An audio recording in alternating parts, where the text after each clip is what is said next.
hostile countries for our food and our fuel, our freedom is in jeopardy.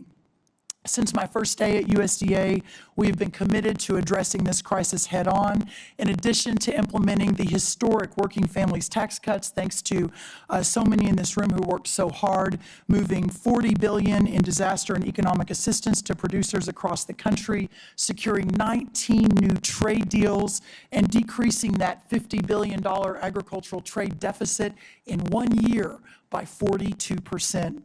This year, our corn exports are expected to be at a record-breaking 35%, ethanol up 11%, dairy up 15%, and tree nuts up 11%. We are making progress, but we have a ways to go. Administrator Zeldin has secured the strongest renewable fuel standard volumes in history, and the President continues to support year-round E15 for our domestic markets. We have led robust responses to animal health threats, including HPAI and the New World screwworm, and have reduced unnecessary regulatory burdens and partnered with producers to strengthen the domestic demand for American agriculture. These are lasting reforms and will change the trajectory of American agriculture for the future.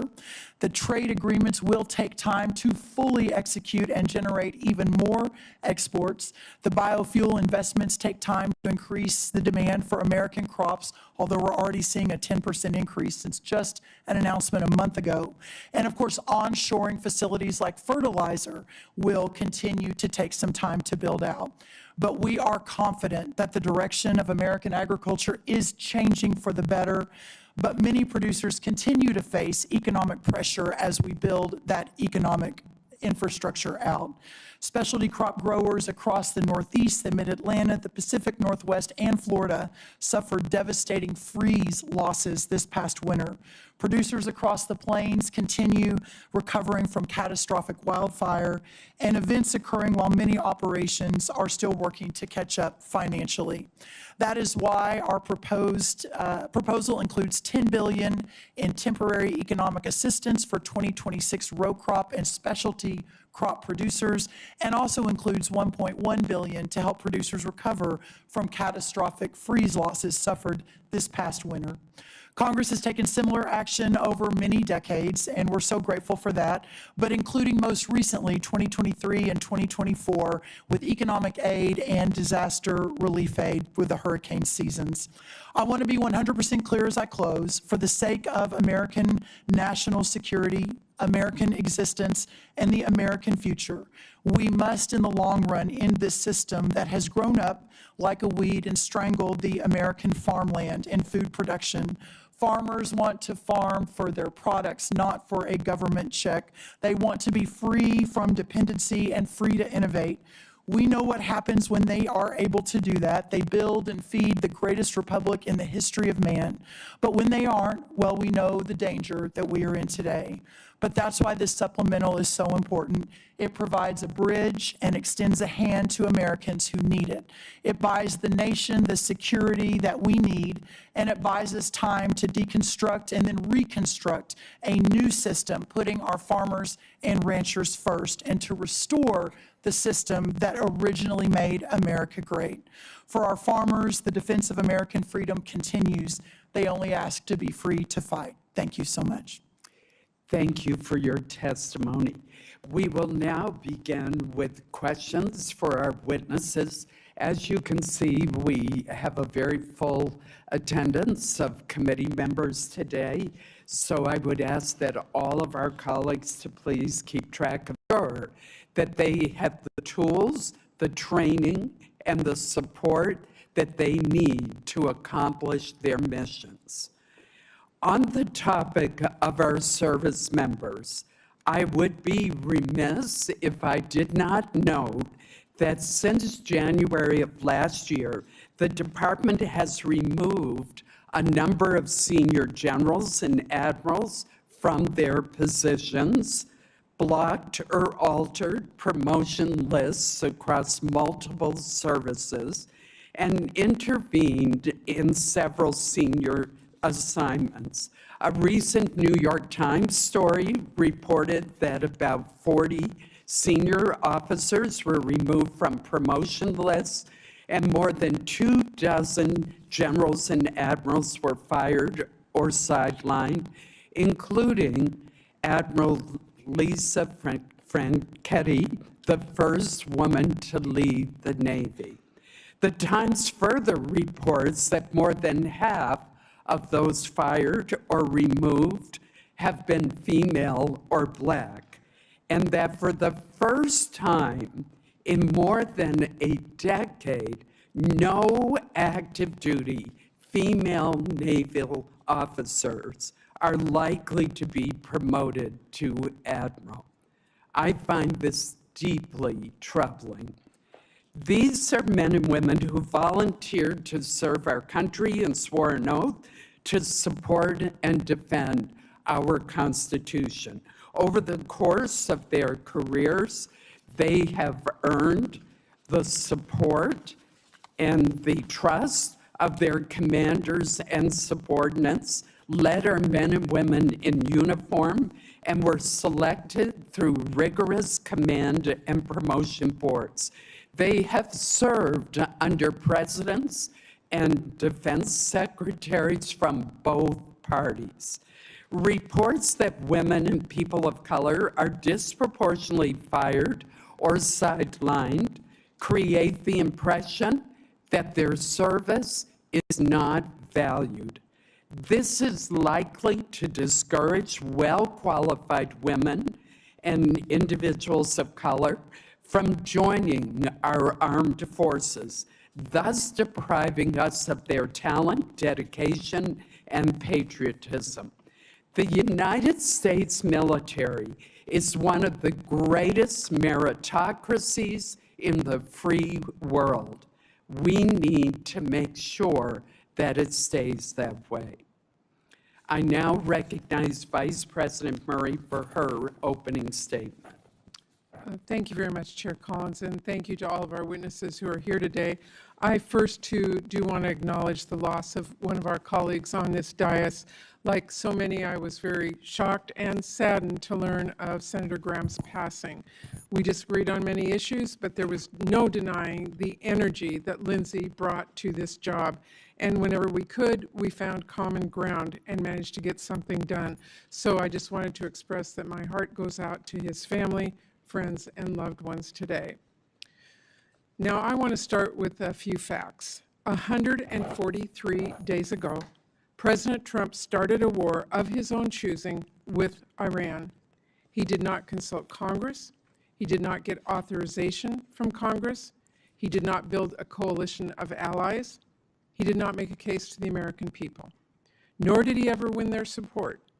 2/3 of Americans opposed the war, and the president's decision had catastrophic costs. 17 American service members have now died, and that includes 3 who tragically lost their lives over the last few days, and another is still missing. Several hundred more have been injured, including nearly 100 who've been hurt just in the last few weeks. We owe all of them and their families a debt of gratitude that we can never repay. Thousands of civilians have also been killed, and this administration will not tell the public or Congress the true financial costs of this war, but we know it is very well into the tens of billions of dollars. Tax dollars we could have spent helping people afford health care or building new housing have now been lit on fire by a president who blundered us into a disastrous war. And the cost to families' bank accounts are staggering. Economic growth has slowed to a crawl. Inflation has shot up about 50% since this war began. On average, gas cost just under $3 on February 28th. Today it is over $4 and ticking back up with the strait closed again. Americans have now paid more than $70 billion more on gas since this war began. That is over $550 more per household.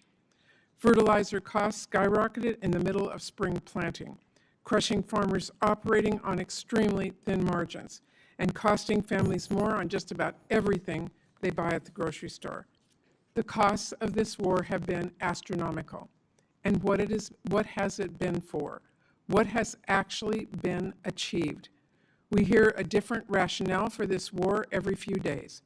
It was about preempting imminent threats, which we now know did not exist. It was about regime change, then liberating the Iranian people. It was about destroying Iran's nuclear program and its navy. And at one point, it was about taking out its ballistic missiles until the president decided that actually, and I quote, "It's a little bit unfair for them not to have some." Trump has even suggested the war is about taking Iran's oil to, quote, "make a fortune." And now, the United States' primary strategic objective seems to be to actually just reopen the Strait of Hormuz, which of course was fully open, toll-free, before this war began. President Trump has, by any objective measure, failed to achieve his goals. Our country is no safer or better off than before the war. In fact, we are considerably less safe. Our stockpiles have been depleted, and it will take years of production to fully replenish them, no matter how much money is thrown at this problem. Our global force posture is much weaker, and as assets have been moved now to the Middle East.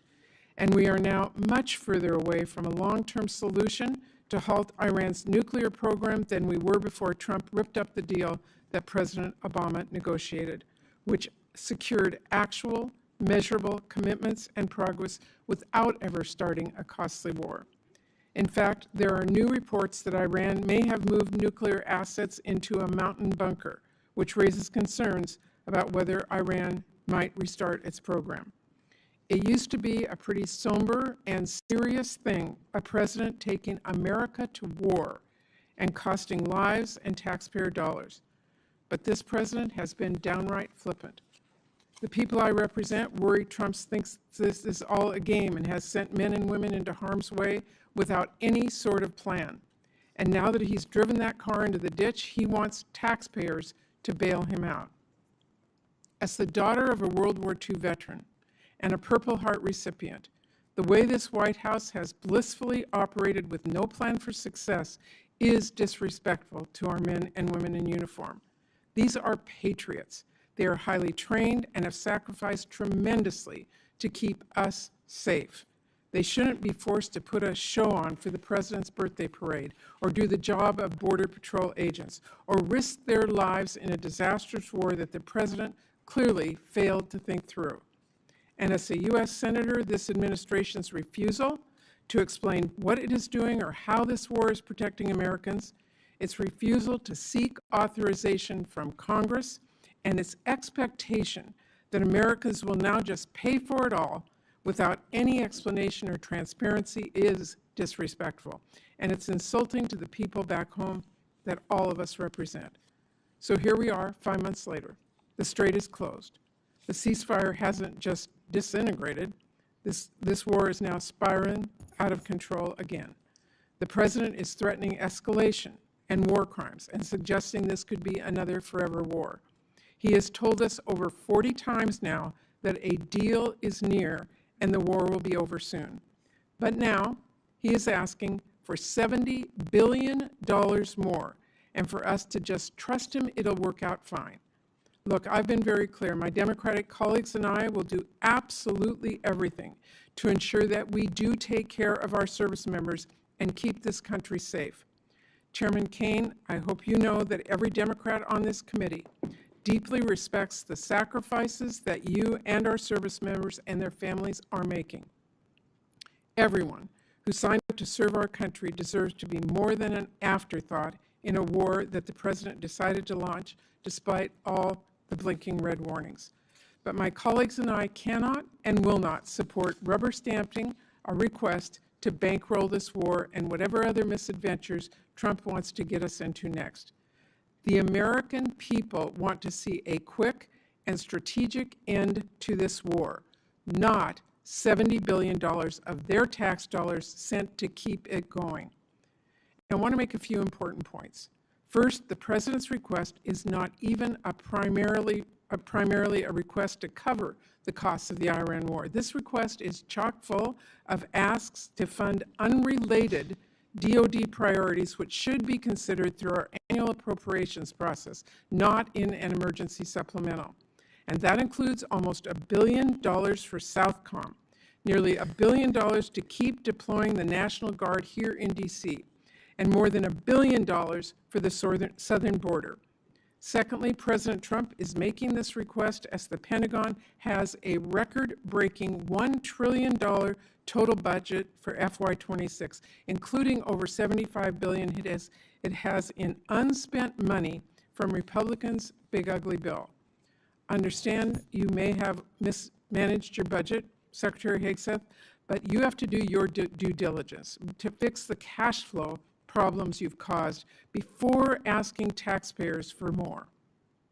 Third, the President is now asking for all of us to approve tens of billions of dollars in new funding for the war, while his administration still has yet to share actual cost estimates, essential information to justify this request, and a plan for where on earth this conflict goes next.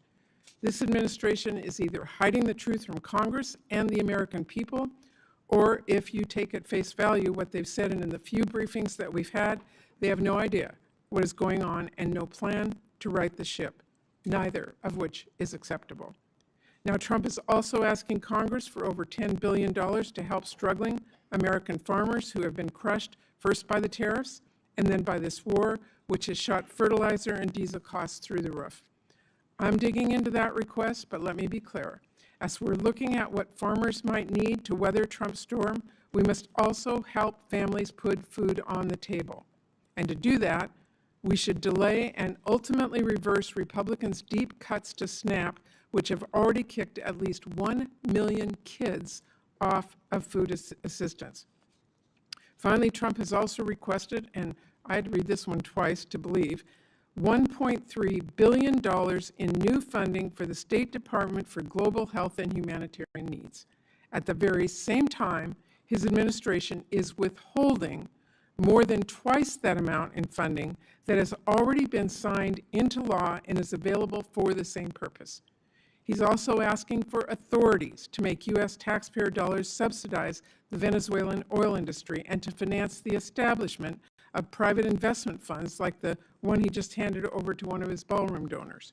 Unfortunately, Secretary Rubio is not here with us today to explain those requests, to talk about how this war forced one of the largest evacuations of our diplomatic posts ever, or to explain whether, as a national security advisor, he still thinks this war is, quote, the right decision, and whether he still quote, believes in it strongly. So this is really a request to make taxpayers pay for the president's reckless decisions, from the Iran war to his trade wars to his global health cuts, all while doing nothing to help our families back home who are suffering because of those decisions. And that is what we should be focused on, helping people. Because as Senator Padilla and others on both sides of the aisle will tell us shortly, there are urgent domestic needs that we should be addressing instead of sending more money for Trump to drop bombs overseas. Priorities like disaster relief for our communities that have been ravaged by the unthinkable, or taking action to lower families' costs. You know what's a crisis right now? The fact that there are families I hear from back home who are working full-time and still being forced to decide whether to skip meals so they finally can buy their kids a pair of shoes. You know what's a crisis? The fact that hospitals are shutting down and kids are going hungry because of Republicans' cuts. Instead of bankrolling the president's war or sending ICE $70 billion, my colleagues on the other side of the aisle could work with us to quadruple our investments to cure cancer, or help families afford childcare, or help them afford to cool their homes. Those are policy choices. And Republican leadership has chosen to focus on funding war and ICE endlessly without a single cent for our American families. So let me close with this. This president says we can't afford health care. We can't afford child care. We can't afford housing. But somehow we can always afford another war. No price tag on that. Families in Washington State are skipping doctor's visits so they can afford groceries. Trump wants Congress to cut him a blank check for a war that no one supports. The American people entrust us to spend their taxpayer dollars strategically and thoughtfully. This is a huge responsibility, so let me be clear. I'm ready to work with my colleagues in a bipartisan way, as always, to address the needs of our nation and the American people. but I hope we can have real conversations about why there seems to always be money for Trump's wars, but never money for the families back home who are desperate for a little relief. So I look forward to today's discussion. Thank you. I will now introduce our first panel of witnesses. Today, we're going to be hearing first from our colleagues, Senator Mike Rounds of South Dakota, Senator Ted Budd of North Carolina, and Senator Alex Padilla of California. I welcome all of you, and Senator Rounds will begin with you first. Chair Collins, Vice Chair Murray, and members of the committee, thank you for the opportunity to highlight why food security and national security go hand in hand. I'd also like to thank the Trump administration for recognizing that input pressures have made it more difficult for American farmers to support their own operations. In South Dakota, farming and ranching is more than a job. It's a way of life built on hard work, stewardship, and the hope of leaving the land better for the next generation. Feeding and fueling the world has never been easy. Producers continue showing up year after year despite drought, floods, disease, pests, volatile markets, and other challenges beyond their control. This supplemental funding request comes at a critical time. Farmers and ranchers are facing production costs that exceed market returns. Higher fertilizer, diesel fuel, seed, equipment, and crop protection costs, coupled with retaliatory trade practices and continued market uncertainty, have put enormous financial pressure on producers. Specifically, the projected loss per acre across the country in 2026 for corn is $131, for cotton, $342, for wheat, $114, and for soybeans, $80. While we work to strengthen America's ability to produce more of what we need here at home and reduce reliance on foreign supply chains, Congress should provide stability so producers can remain in business and continue producing the best food and fuel in the world. Today's threats extend well beyond weather and markets. Foreign adversaries, cyber threats, industry consolidation, arbitrary standards, and unfair trade practices impact farmers' ability to produce food, fiber, and fuel. Food security, energy security, and national security are connected. We also have an opportunity to strengthen both agriculture and energy security by permanently authorizing voluntary access to nationwide year-round sales of E15. Giving consumers the option to choose a higher ethanol blend would increase domestic fuel production, expand markets for corn growers, reduce reliance on foreign energy sources, and provide families with lower cost options at the pump. Given the significant defense investments included in this supplemental, I also want to emphasize the importance of fully funding our national defense. We are living in one of the most complex and lethal threat environments since the Second World War, and the brave men and women who volunteer to defend this country deserve the leadership, training, and equipment, along with resources necessary to maintain America's military advantage. Protecting America's food supply, energy supply, and national defense are not separate priorities. They reinforce one another. This supplemental provides needed assistance to help farm and ranch families endure today's economic challenges, while Congress and the administration continue advancing long-term policies that strengthen American agriculture.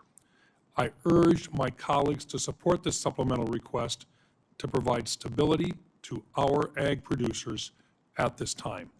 Thank you, Madam Chair. Thank you, Senator Rounds. Senator Budd. Chair Collins, Vice Chair Murray, members of the committee, thank you for the opportunity to testify this afternoon to provide a voice for the people in western North Carolina. More than 21 months ago, Hurricane Helene unleashed an unprecedented amount of rainfall on the Blue Ridge Mountains, causing severe flooding and devastating landslides. The storm left behind tens of billions in damage. In December 2024, Congress responded by approving a disaster supplemental that provided billions of dollars to Western North Carolina recovery. Additionally, North Carolina's state government stepped up by committing roughly $2.4 billion in state appropriations and redirecting more than $2 billion from state agencies for reconstruction. But the Blue Ridge Mountains' challenging terrain has made it uniquely difficult for federal programs to operate, resulting in delays and inefficiencies. And there's still work to be done. Too many projects in Western North Carolina have stalled due to insufficient funding or because of financial shortfalls from expensive debris removal and rebuilding efforts. I greatly appreciate that President Trump and Secretary Mullen have empowered FEMA to more rapidly reimburse the state and local governments for public assistance projects. However, FEMA is only one part of the equation. The Environmental Protection Agency, Department of Housing and Urban Development, and other federal agencies play a key role in disaster recovery. And much of the existing disaster funding for those agencies has already largely been allocated. When I visit Western North Carolina, I see the impacts the delays in recovery have caused. Debris still clogs the waterways. Facilities that provide drinking water and manage wastewater have yet to be rebuilt. Most concerning, some homeowners are paying mortgages on properties that are still unlivable or yet to be rebuilt. Towns have been forced to embrace expensive short-term stopgap solutions just to carry out their most basic functions for the residents. In the small town of Beech Mountain, there is no long-term water supply. The dam and water treatment plant were heavily damaged, forcing the town out of compliance with state safety standards. And as a result, the state could be fining Beech Mountain $25,000 per day. Most repairs are needed so that the water treatment plant can function long-term.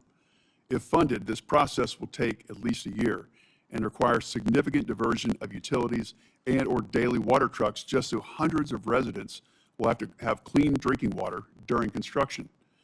3 years is too long to wait after a disaster, and we can't delay any longer. Tourism, the lifeblood of much of Western North Carolina, has begun to rebound, but there's still far too many areas that are unable to accommodate the travelers they once welcomed. But I want to highlight a few examples of success stories to show how ample funding for the last disaster supplemental, paired with exceptional planning and project execution, made an immediate impact on our mountain communities. Last July, portions of the Blue Ridge Parkway reopened after 57 landslides struck 200 miles of the parkway. This Memorial Day weekend, Lake Lure reopened to the public after an incredible debris removal and refilling project. And I want to be clear that I fully support President Trump's request to replenish our munitions stockpile and strengthen our military. And I'm also appreciative of his efforts to provide economic assistance to farmers impacted by disasters and unfair trade practices. However, to address the long-term recovery needs of Western North Carolina, more federal funds are needed. Every time I'm in Western North Carolina, people ask me to make sure that they're not forgotten. This is Congress's chance to remind them that we're serious about helping them get back on their feet. I'm deeply grateful to the members of the committee for holding this hearing, and I look forward to continuing to work with you throughout this whole process. Thank you. Thank you, Senator Budd. Senator Padilla. Thank you, Madam Chair, Vice Chair Murray, members of the committee. Appreciate the opportunity to testify on behalf of the people of California, and especially the survivors of last year's devastating fires in Los Angeles County.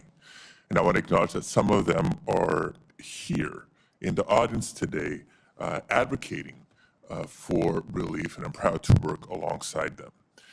As many of you recall, 18 months ago, 60,000 acres across Southern California burned. That's roughly 3.5 times the size of Manhattan. Over 16,000 homes, businesses, schools, and other structures were destroyed. And most devastatingly, 31 Californians lost their lives. To respond, more than 7,500 firefighters worked literally around the clock for more than 3 weeks to extinguish the fires. And those firefighters weren't just from California. Many came from our neighboring states of Oregon, Washington, Arizona, some as far away as Utah, Texas, and Montana, colleagues, because as Americans, that's what we do. We help each other. We don't condition our response based on who a community voted for in the last election. When Americans need help, we help.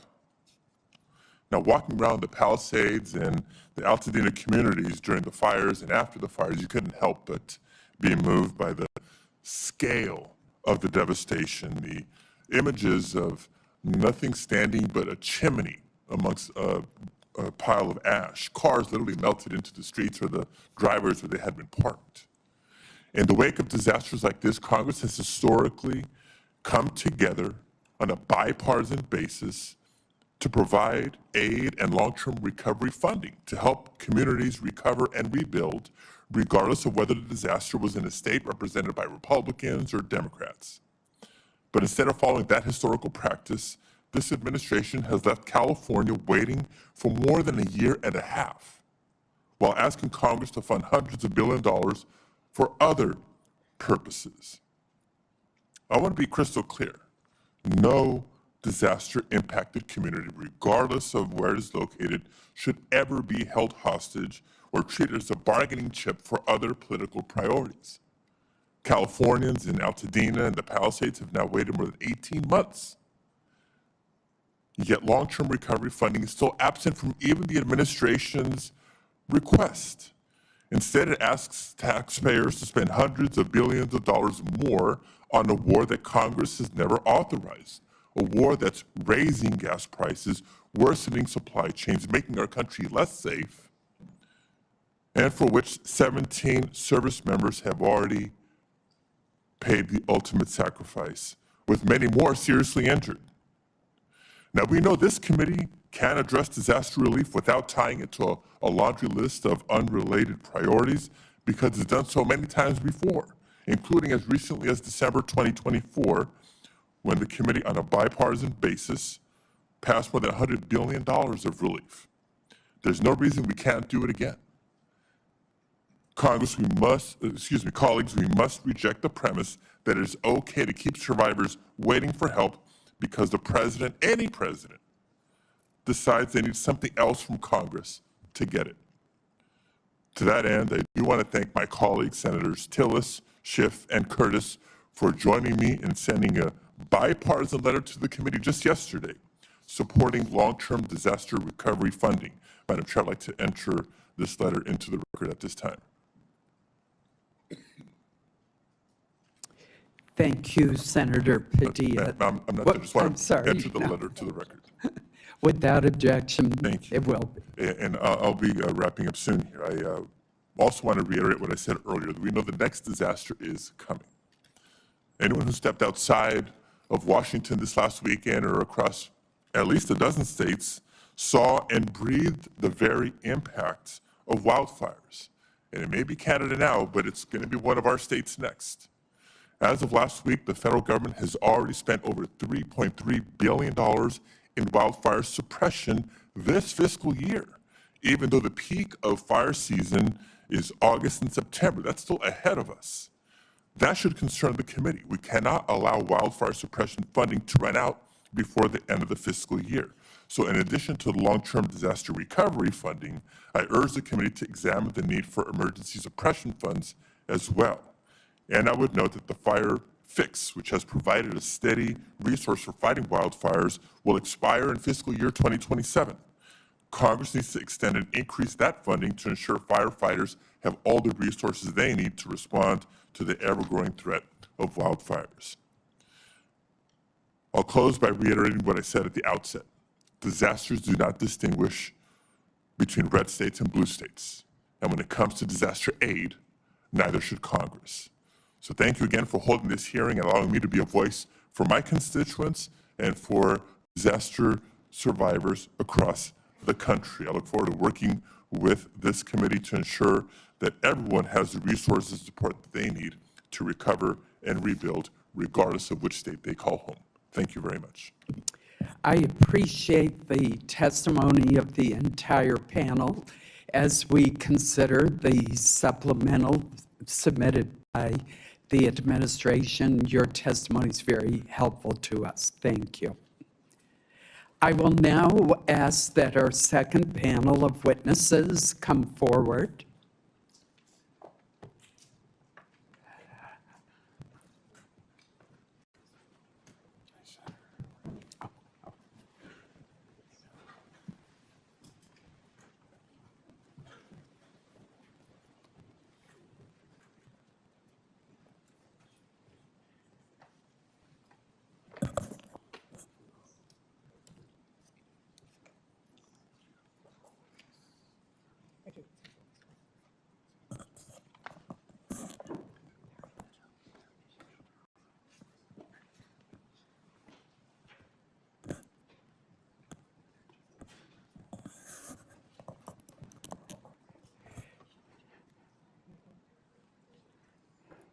Well, leave it to our military witness to be on time.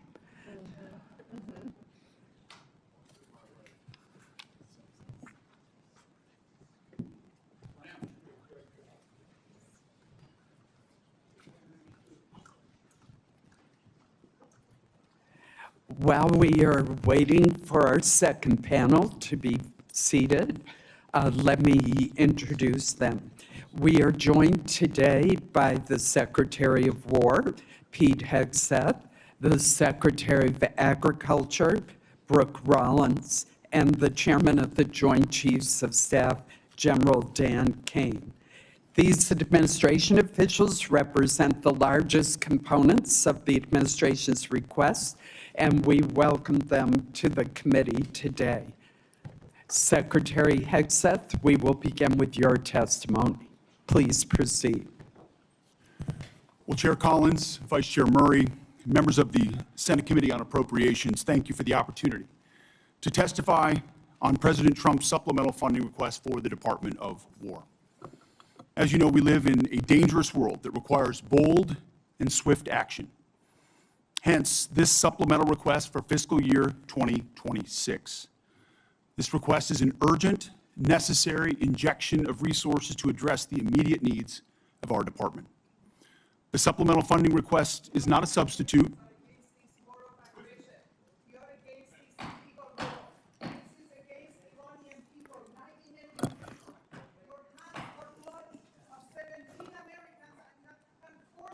The witness will suspend until order is restored in the committee room. I know that individuals feel very passionately, but we must have order in the hearing room so that we can proceed. We're now going to move forward with our hearing, and Secretary Hegseth, please proceed. Thank you. The supplemental funding request is not a substitute for the President's full $1.5 trillion base budget request. $1.5 trillion.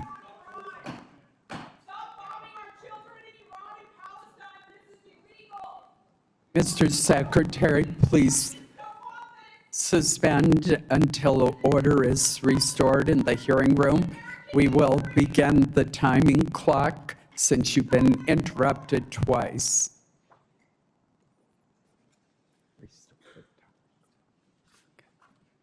Thank you. Please proceed.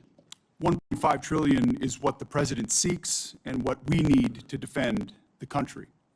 The members of this committee understand better than most that long-term strategic dominance cannot be funded through one-off supplementals.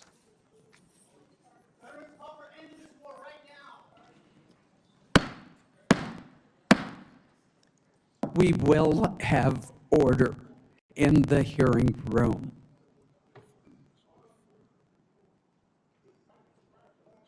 Mr. Secretary, please proceed. Collectively, the budget proposals submitted under President Trump follow a simple logic.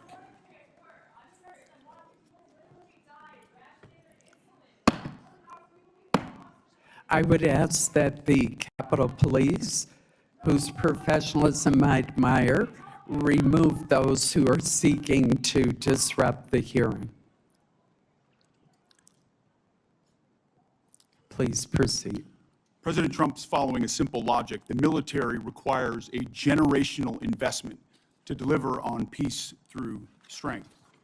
We know the best way to create peace is to prepare for war, to deter it. And that's exactly what the Department of War is doing, building a force so capable that it would be absurd for anyone to challenge it.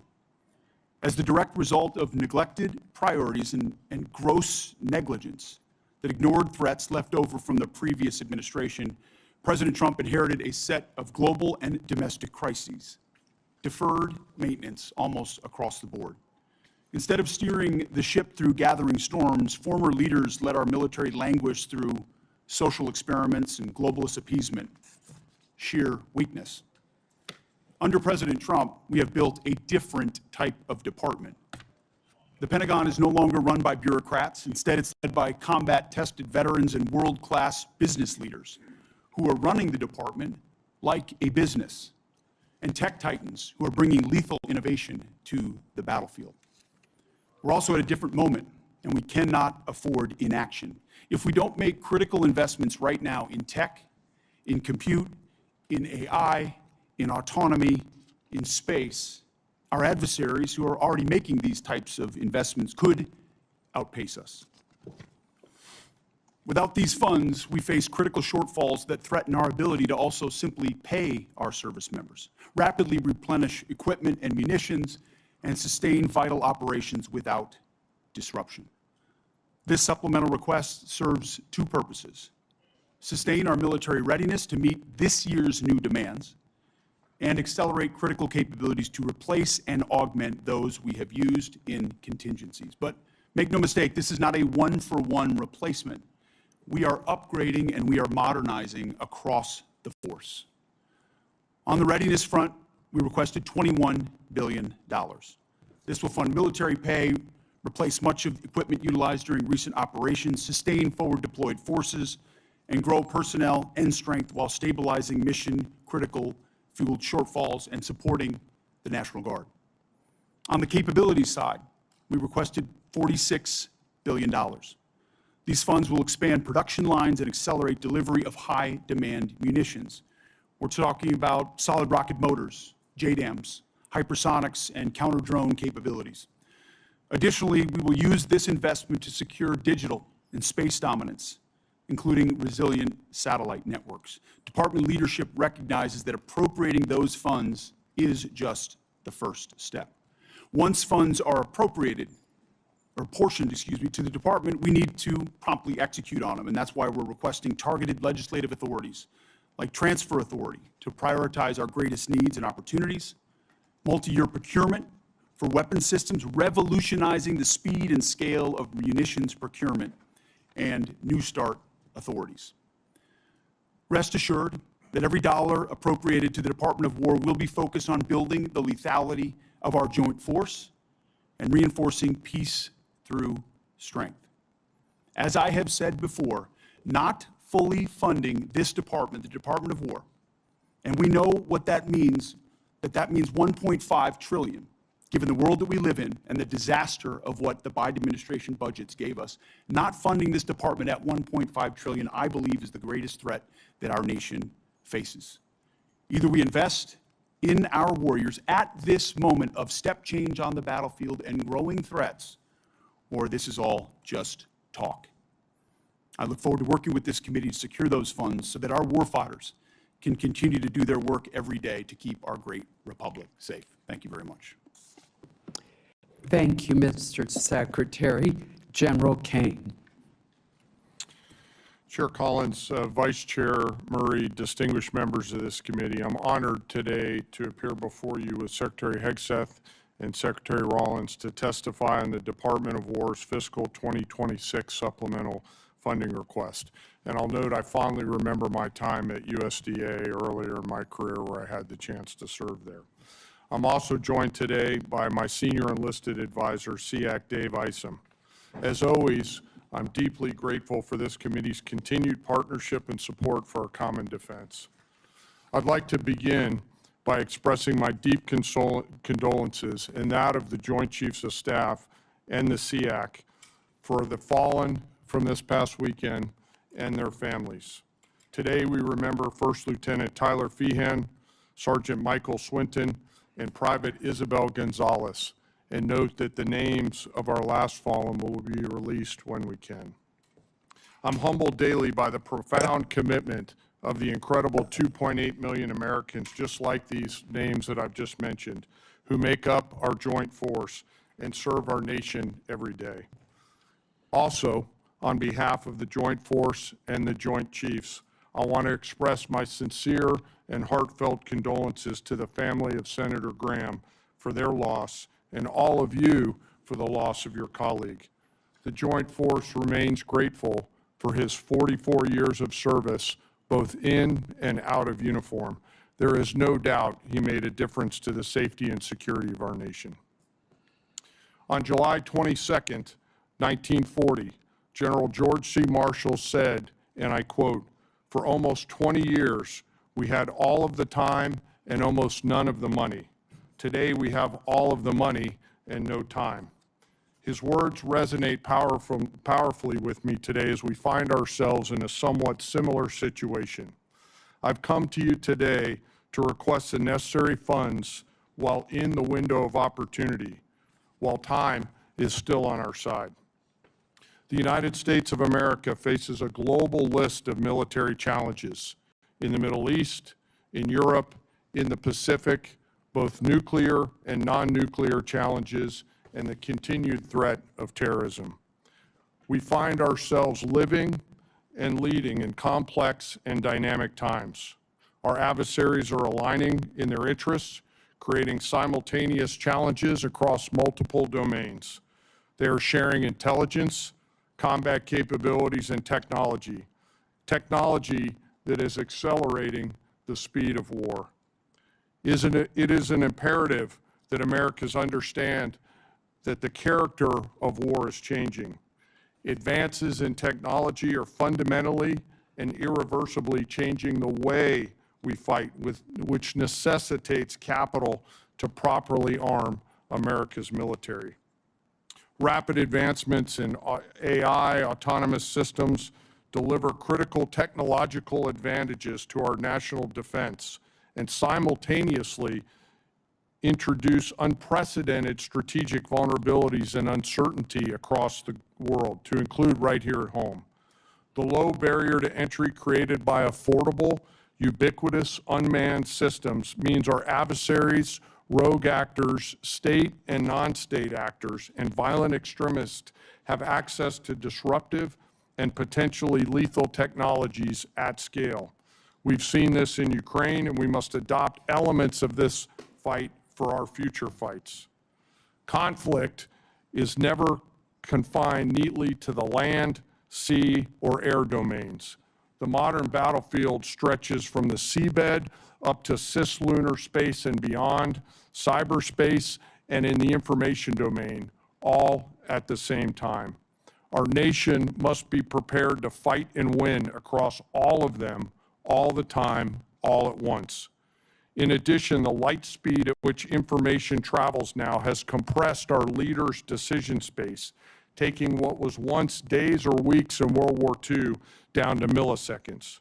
Your joint force must be ready because the United States military is America's greatest insurance policy. And I acknowledge all of us find it difficult at times to pay for insurance before we need it. But we must have insurance before the storm comes. The Armed Forces of the United States of America serves as our nation's ultimate safeguard and our insurance policy to preserve, protect, and defend our national interests, security, and prosperity. To uphold this responsibility, we require predictable and consistent funding. This will allow us to partner effectively with our defense and national industrial bases, building on acquisition reforms that guarantee our warfighters receive capabilities at scale before they are required in conflict or combat. I'm struck by this season of American history we find ourselves in, and I continue to ask myself, if not now, then when? And if not us in this room and the rest of the Congress and the nation, then who? I acknowledge the environment we all serve in, but always remember that we are all Americans with deep and abiding love of our nation and our military service members and their families. I've come today to ask for your help and your support. America's armed forces need $1.5 trillion to meet the military challenges of the future. This supplemental is a part of that. And to be allowed to use this capital to pay for military personnel, operations and maintenance expenses, and accelerate investments on critical technologies, as the Secretary just mentioned. It is critical that we stay ahead of our adversaries, and we must have the funds before we're out of time. In closing, I ask all of us to remember our deployed service members around the world right now, especially our Army teammates who remain deployed after losing their friends and teammates this past weekend. And I again ask all of us here in the Senate and across the American people to never forget our fallen and their families, who continue to show us what courage, tenacity, grit, and commitment to the nation looks like. Thank you very much, and I look forward to your questions. Thank you, General. Secretary Rollins. Thank you so much, Chairwoman Collins, Ranking Member Murray, and distinguished members of the committee. Thank you for the opportunity to appear before you today. Let me begin with the bottom line up front. The United States Department of Agriculture is joining today the United States Department of War in a fight for America and for American flourishing. After all, defending America's ability to feed and fuel and clothe herself is defending America, full stop. This can be easily forgotten. For centuries, we built farms and ranches and transportation that fed not only America, but the world too. For a long time, that prosperity made America strong and made America safe. But across the past 100 years, and especially across the last administration, we took that source of strength in war and peace, our farms and our ranches, and the communities that surrounded them, and we hollowed them out. We made them weak, and we put them on the precipice of decline and extinction. We sent our food production overseas. In fact, 2023 was for the first time a significant net importer of our food for America. And in so doing, we replaced American production with massive amounts of imports. We allowed and even encouraged the consolidation of agriculture, seed production, processing, fertilizer, and beyond into massive industries at scale. Today, nearly 85% of our meat packing capacity is controlled by just 4 companies, including 2 that are foreign-owned. Additionally, our largest pork company in America is owned by a China company, or China. 4 fertilizer companies now represent 78% of the production versus just a couple of decades ago, that was in the dozens. And 2 seed companies now produce more than 50% of the seed for America. These are national security implications. When President Trump returned to office, America's farm economy faced one of the most difficult economic environments in decades. Between 2020 and 2025, the cost of seed rose 19%, crop protection rose 30%, fertilizer rose over 50%, fuel and oils rose nearly 33%, electricity 36%, and repair and maintenance 27%. As these costs climbed, commodity prices plummeted. Farm income fell by more than $90 billion from 2023 to 2024, representing one of the largest single-year declines in history. At the same time, producers saw not one new trade deal across the world, resulting in an unprecedented $50 billion agricultural trade deficit. American farmers deserve better, and our national security now demands it. As long as we are beholden to foreign and even hostile countries for our food and our fuel, our freedom is in jeopardy. Since my first day at USDA, we have been committed to addressing this crisis head-on. In addition to implementing the historic working families tax cuts, thanks to so many in this room who worked so hard, moving $40 billion in disaster and economic assistance to producers across the country, securing 19 new trade deals, and decreasing that $50 billion agricultural trade deficit in 1 year by 42%. This year, our corn exports are expected to be at a record-breaking 35%, ethanol up 11%, dairy up 15%, and tree nuts up 11%. We are making progress, but we have a ways to go. Administrator Zeldin has secured the strongest renewable fuel standard volumes in history, and the President continues to support year-round E15 for our domestic markets. We have led robust responses to animal health threats, including HPAI and the New World screwworm, and have reduced unnecessary regulatory burdens and partnered with producers to strengthen the domestic demand for American agriculture. These are lasting reforms and will change the trajectory of American agriculture for the future. The trade agreements will take time to fully execute and generate even more exports.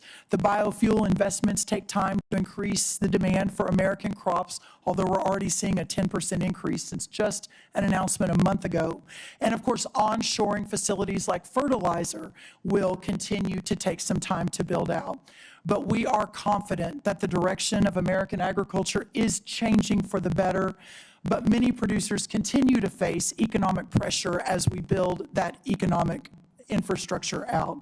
Specialty crop growers across the Northeast, the Mid-Atlantic, the Pacific Northwest, and Florida suffered devastating freeze losses this past winter. Producers across the plains continue recovering from catastrophic wildfire and events occurring while many operations are still working to catch up financially. That is why our proposal includes $10 billion in temporary economic assistance for 2026 row crop and specialty crop producers, and also includes $1.1 billion to help producers recover from catastrophic freeze losses suffered this past winter.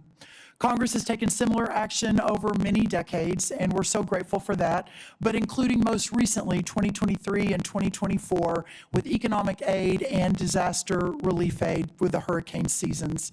I want to be 100% clear as I close. For the sake of American national security, American existence, and the American future, we must, in the long run, end this system that has grown up like a weed and strangled the American farmland and food production. Farmers want to farm for their products, not for a government check. They want to be free from dependency and free to innovate. We know what happens when they are able to do that. They build and feed the greatest republic in the history of man. But when they aren't, well, we know the danger that we are in today. But that's why this supplemental is so important. It provides a bridge and extends a hand to Americans who need it. It buys the nation the security that we need, and it buys us time to deconstruct and then reconstruct a new system, putting our farmers and ranchers first, and to restore the system that originally made America great. For our farmers, the defense of American freedom continues. They only ask to be free to fight. Thank you so much. Thank you for your testimony. We will now begin with questions for our witnesses. As you can see, we have a very full attendance of committee members today, so I would ask that all of our colleagues to please keep track of sure that they have the tools, the training, and the support that they need to accomplish their missions. On the topic of our service members, I would be remiss if I did not note that since January of last year, the department has removed a number of senior generals and admirals from their positions, blocked or altered promotion lists across multiple services, and intervened in several senior assignments. A recent New York Times story reported that about 40 senior officers were removed from promotion lists, and more than 24 generals and admirals were fired or sidelined, including Admiral Lisa Franchetti, the first woman to lead the Navy. The Times further reports that more than half of those fired or removed have been female or Black, and that for the first time in more than a decade, no active duty female naval officers are likely to be promoted to admiral. I find this deeply troubling. These are men and women who volunteered to serve our country and swore an oath to support and defend our Constitution. Over the course of their careers, they have earned the support and the trust of their commanders and subordinates, led our men and women in uniform, and were selected through rigorous command and promotion boards. They have served under presidents and defense secretaries from both parties. Reports that women and people of color are disproportionately fired or sidelined create the impression that their